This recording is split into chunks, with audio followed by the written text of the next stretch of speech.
తెలంగాణ రాష్ట్రం అర్బనైజేషన్ చాలా స్పీడ్ గా పెరుగుతాం.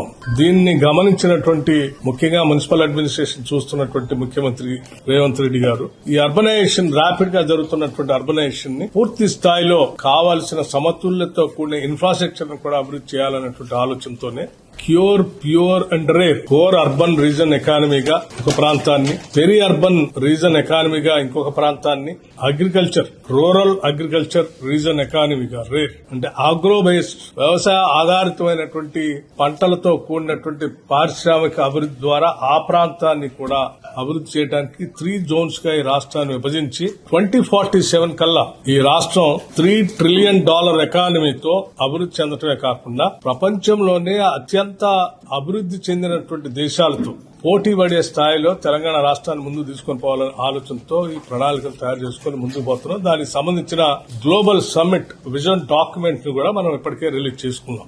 సో ఏ గ్లోబల్ సమ్మిట్ లో విజన్ డాక్యుమెంట్ రిలీజ్ చేశామో ఆ విజన్ డాక్యుమెంట్ ని ముందుకు తీసుకుపోయే ప్రక్రియలో అత్యంత ప్రతిభావంతంగా ఈ ప్రభుత్వం ముందుకు అడుగులు వేస్తుందని ఈ సందర్భంగా మనం చూస్తాం.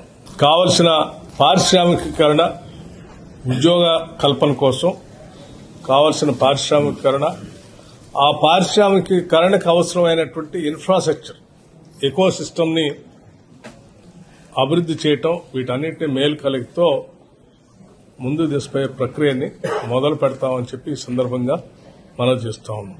అట్లాగే ఈ జిల్లాలో కూడా, ఖమ్మం జిల్లాలో కూడా ఉన్న అన్ని మున్సిపాలిటీస్ ని ఏకపక్షంగా కాంగ్రెస్ పార్టీ అభ్యర్థులను గెలిపించడానికి జిల్లా ప్రజలందరూ కూడా నేను విజ్ఞప్తి చేస్తున్నాను.